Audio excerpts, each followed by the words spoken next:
بسم اللہ الرحمن الرحیم۔ میں ہوں ریاض بھٹی اور آج ہم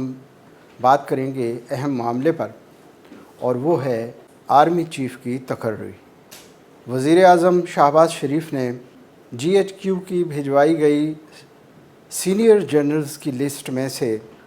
2 ناموں کو منتخب کرتے ہوئے تعیناتی کا فیصلہ کر لیا ہے۔ بھجوائی گئی لسٹ میں پہلے نمبر پر senior lieutenant general Asim Munir کا نام تھا۔ وزیر اعظم پاکستان نے لیفٹیننٹ جنرل عاصم منیر کو پاک فوج کے نئے سپہ سالار کے طور پر منتخب کیا ہے۔ سینیارٹی لسٹ میں دوسرے نمبر پر لیفٹیننٹ جنرل ساحر شمشاد مرزا کو chairman joint chief of staff committee کے لیے منتخب کیا ہے۔ وزیر اعظم نے اپنے رفقا، کابینہ اور پارٹی رہنماؤں کی مشاورت کے بعد ان ناموں کے انتخاب کا فیصلہ کیا ہے۔ اس سمری کو منظور کرتے ہوئے پریزیڈنسی کو توثیق کے لیے بھجوا دیا ہے، اور یہ سمری اس وقت ایوان صدر میں صدر مملکت عارف علوی کی جانب سے منظوری کی منتظر ہے۔ صدر مملکت عارف علوی نے اس معاملے پر مشاورت کے لیے تحریک انصاف کے چیئرمین اور سابق وزیر اعظم عمران خان سے ملاقات کے لیے لاہور کا سفر کیا، اور انہوں نے ان کی زمان پارک کے قریب رہائش گاہ میں جا کر ملاقات کی۔ 45 منٹ کی ملاقات میں اہم معاملات پر مشاورت ہوئی، اور صدر مملکت وہاں سے روانہ ہو کر اسلام آباد کی جانب عازم سفر ہیں، اور امید ہے کہ آج وہ ایوان صدر میں واپس جا کر ایوان صدر کی جانب سے ایک اعلامیہ جاری کیا جائے گا اور اس معاملے پر مزید وضاحت کی جائے گی۔ اس سے قبل وزیر اعظم نے وفاقی کابینہ کے اجلاس میں لیفٹیننٹ جنرل عاصم منیر کی خدمات، یا دوسرے لفظوں میں ان کی سروس کو ریٹین کر لیا ہے۔ وفاقی کابینہ نے لیفٹیننٹ جنرل عاصم منیر کی سروس ریٹین کیے جانے کی عمل کی توثیق کر دی ہے۔ یہ اس لیے بھی ضروری تھا کیونکہ نئے آرمی چیف کے لیے نامزد ہونے والے لیفٹیننٹ جنرل عاصم منیر 27 نومبر کو ریٹائر ہونے جا رہے تھے، اور آرمی ایکٹ کے تحت وفاقی حکومت، وزارت دفاع اور پرائم منسٹر کو یہ اختیار دیا جاتا ہے کہ وہ ناگزیر حالات میں اور غیر معمولی صورتحال میں کسی آرمی آفیسر کی سروس کو ریٹین کر سکتے ہیں اور ان کی خدمات کو منجمد کر سکتے ہیں، اور یہ اسی شک کے تحت لیفٹیننٹ جنرل عاصم منیر کی خدمات کو ریٹین کیا گیا ہے۔ ان کی سروس ریٹین کیے جانے کے بعد اب وہ 27 نومبر کو ریٹائر نہیں ہوں گے، اور ان کی سروس جاری رہے گی۔ اس دوران 29 نومبر کو جب موجودہ army chief general Qamar Javed Bajwa سبکدوش ہوں گے تو وہ آرمی چیف کی روایتی چھڑی ان کے حوالے کریں گے، اور اس روز ایک تقریب منعقد ہوگی جس میں اختیارات کی منتقلی عمل میں آئے گی۔ یہ وفاقی کابینہ اور حکومت کا یہ اہم ترین فیصلہ تھا، کیونکہ سروس ریٹین نہ کیے جانے کی صورت میں لیفٹیننٹ جنرل عاصم منیر کی بطور آرمی چیف تقرری میں آئینی اور قانونی پیچیدگیاں حائل ہو سکتی تھیں، لیکن وفاقی حکومت نے بروقت اقدام لیتے ہوئے یہ فیصلہ کیا اور اس پر عمل درآمد کیا۔ دوسرے لفظوں میں حکومت پاکستان نے صدر مملکت عارف علوی کی جانب سے یہ سمری غیر معمولی عرصے تک روکے جانے کی صورت میں پلان بی بھی تیار کر لیا ہے، اور اس پلان کے تحت اگر صدر مملکت اس سمری پر فوری ایکشن نہیں لیتے، اس کی منظوری دے کر دستخط نہیں کرتے، تو وفاقی حکومت آئین میں دیے گئے اختیارات کے تحت براہ راست سمری منگوا کر تقرری کر سکتی ہے، اور انہوں نے اس کا پلان بی بھی تیار کر رکھا ہے، اور ذرائع کے مطابق اس عمل کے لیے اگر اس کی ضرورت محسوس ہوئی تو کابینہ ڈویژن کے سیکریٹری ایک نوٹیفیکیشن جاری کریں گے۔ اس نوٹیفیکیشن میں رولز آف بزنس کو تبدیل کر دیا جائے گا، اور صدر مملکت کو بھجوائی گئی سمری واپس لے لی جائے گی اور وہ سمری غیر مؤثر ہونے پر ایک نئی سمری تیار کی جائے گی اور نئی سمری پر وزیر اعظم پاکستان دستخط کریں گے اور نوٹیفیکیشن جاری کر دیا جائے گا۔ بہرحال ابھی اس کی نوبت نہیں آئی، ابھی صدر مملکت کے فیصلے کا انتظار کیا جا رہا ہے اور صدر مملکت کے فیصلے کے بعد اگر ضرورت ہوئی تو وفاقی حکومت اس پلان پر عمل کرے گی۔ اس وقت عمران خان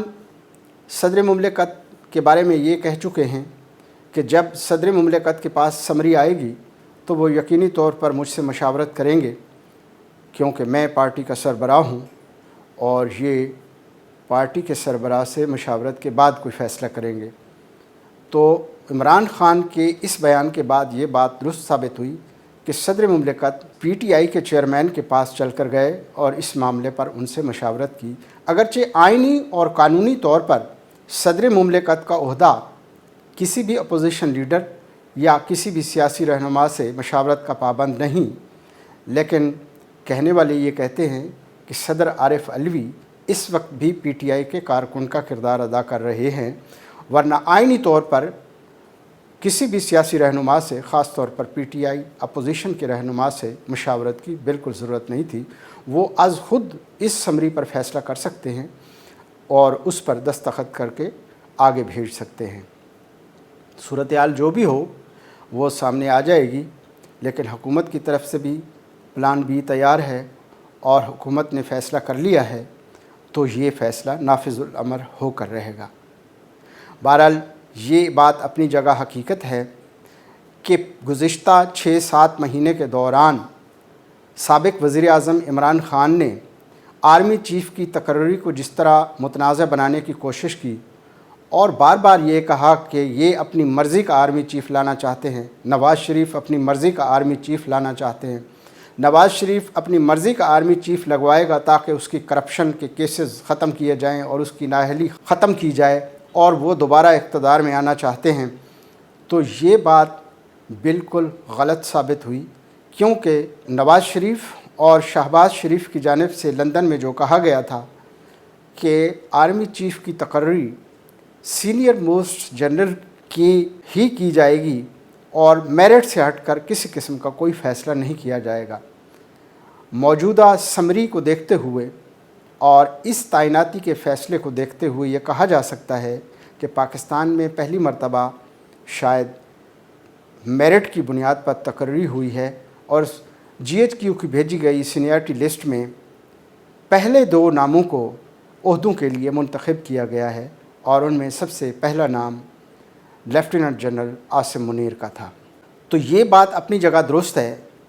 اور خوش آئند ہے کہ پاکستان میں ایک نئی روایت قائم ہوئی ہے کہ میرٹ کی بنیاد پر آرمی چیف کا تقرر ہوا ہے اور امید کی جاتی ہے کہ یہ تقرر پاکستان اور پاکستان کے عوام کے لیے اور خطے کے امن کے لیے نیک شگون ثابت ہوگا۔ نئے آرمی چیف پاکستان کی سلامتی، پاکستان کے دفاع، جغرافیائی نظریاتی سرحدوں کے دفاع کو ناقابل تسخیر بنائیں گے اور امید ہے کہ اس سے ملک کے اندر معاشی سیاسی استحکام آئے گا، بلکہ خطے میں بھی امن کا دورہ ہوگا اور ہمارے پڑوسیوں کے ساتھ تعلقات بھی اچھے ہوں گے اور پاکستان دن دگنی رات چگنی ترقی کرے گا۔ تاہم یہ بات نہایت افسوس کی ہے کہ پچھلے کچھ عرصے کے دوران اس تقرری کو بعض سیاسی قوتوں کی جانب سے غیر معمولی حد تک موضوع بحث بنایا گیا اور غیر ضروری تبصرے کیے گئے۔ یہ ایک روٹین کا کام ہے اور ایک آئینی طریقہ کار ہے اور آئین میں اس کی وضاحت کر دی گئی ہے، لیکن ہر کسی کی اپنی اپنی خواہشات کے مطابق اس موضوع پر اظہار خیال کرتا رہا اور بعض اس حد تک آگے چلے گئے کہ اس ادارے کی ساکھ پر انگلیاں اٹھانا شروع کر دیں۔ یہ میرٹ پر فیصلہ اس بات کی دلیل ہے کہ پاکستان میں فیصلے آئین، قانون اور میرٹ پر ہوں گے اور انشاءاللہ آنے والا دور پاکستان کے لیے بہت اچھا ہوگا۔ یہ الگ بات ہے، یہ وہی لیفٹیننٹ جنرل عاصم منیر ہیں جسے عمران خان 2019 میں DGISI سے ہٹا کر کور کمانڈر گوجرانوالہ تعینات کیا گیا، کیونکہ لیفٹیننٹ جنرل عاصم منیر نے عمران خان کو جو رپورٹ دی تھی اس میں یہ بتایا گیا تھا پنجاب کے وزیر اعلیٰ عثمان بزدار محض ایک مہرہ ہیں اور ان کے پیچھے وہ خواتین ہیں جو عمران خان کے اہل خانہ سے تعلق رکھتی ہیں، اور ان کے آدمی تقرر تبادلیوں میں پیسے لے رہے ہیں اور کرپشن کا دورہ ہے، لہٰذا کرپشن کے خلاف مہم یہیں سے شروع ہونی چاہیے۔ لیکن کہنے والے کہتے ہیں کہ اس وقت عمران خان اس میں طیش میں آ گئے تھے اور انہوں نے lieutenant general Asim Munir corps commander بنوا دیا، اور اس کے بعد DGISI کے طور پر لیفٹیننٹ جنرل فیض حمید کو لے آئے۔ وہی لیفٹیننٹ جنرل فیض حمید جو فیض آباد دھرنے میں لفافے بانٹتے ہوئے دیکھے گئے تھے، اور یہ 2019 کا واقعہ اس وقت بھی منظر عام پر آیا تھا اور اب بھی اس کی باز گشت سنائی دے رہی ہے۔ پھر اسی 2019 میں عمران خان صاحب نے سپریم کورٹ کے سینئر ترین جج جسٹس فائز عیسیٰ کے خلاف ایک ریفرنس سپریم جوڈیشل کونسل میں بھجوایا، اور اس ریفرنس میں یہ کہا گیا تھا کہ یہ جج سپریم کورٹ کے لیے موزوں نہیں۔ جسٹس فائز عیسیٰ نے سپریم کورٹ جوڈیشل کونسل میں اپنا کیس لڑا، نہ صرف اپنا کیس لڑا بلکہ ان کے اہل خانہ بھی اپنی منی ٹریل اور صفائی دینے میں پیش رہے۔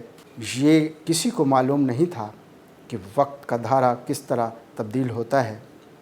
اور قدرت کا ایک قانون ہے اور قدرت کا ایک نظام ہے جو چل رہا ہے، اور وہی برحق ہے۔ انسان کی پلاننگ جو ہوتی ہے وہ ناقص ہوتی ہے اور وہ فیل ہو جاتی ہے۔ عمران خان اگلے 10-15 سال کی پلاننگ کر کے بیٹھے تھے، اور وہ اپنی مرضی کا آرمی چیف لگانا چاہتے تھے اور وہ اپنی مرضی کے ججز لے آنا چاہتے تھے، لیکن وقت کسی اور سمت چلا گیا۔ DPO پاک پتن کے معاملے پر شروع ہونے والا تنازع بڑھتے بڑھتے DGISI سے ہوتے ہوئے آرمی چیف کی تعیناتی تک پہنچ گیا، لیکن عمران خان کی سدھرنے کی بجائے ان کی انا کی تسکین نہ ہوئی اور وہ تنازع سے تنازع مزید بڑھاتے گئے۔ آج معاملہ یہ ہے کہ وہی اس وقت کے DGISI جنہیں عمران خان نے عہدے سے ہٹوایا تھا، آج آرمی چیف نامزد کیے گئے ہیں، اور 2023 میں وہی جسٹس فائز عیسیٰ سپریم کورٹ کے چیف جسٹس بنیں گے، تو اگلے سال منظر نامہ کچھ اور ہوگا اور پاکستان میں صورتحال بالکل مختلف ہوگی، جس کا عمران خان یا PTI کے رہنماؤں نے سوچا بھی نہیں تھا۔ تو اس سے یہ لگتا ہے کہ انسان کو حقیقت پسند ہونا چاہیے اور اپنے معاملات کو حقیقت پسندی کے دائرے میں ہی چلانا چاہیے، کیونکہ جو بات حقیقت پر مبنی نہیں ہوتی اور جھوٹ پر مبنی ہوتی ہے، وہ بات زیادہ دیر سروائیو نہیں کرتی، وہ بات زیادہ دیر نہیں چل سکتی۔ وہ بیانیہ ہو، وہ اسٹینڈ ہو، وہ پولیٹیکل اسٹینڈ ہو، وہ گراؤنڈ ہو جاتا ہے، وہ زمین بوس ہو جاتا ہے، اور یہی کچھ ہوا ہے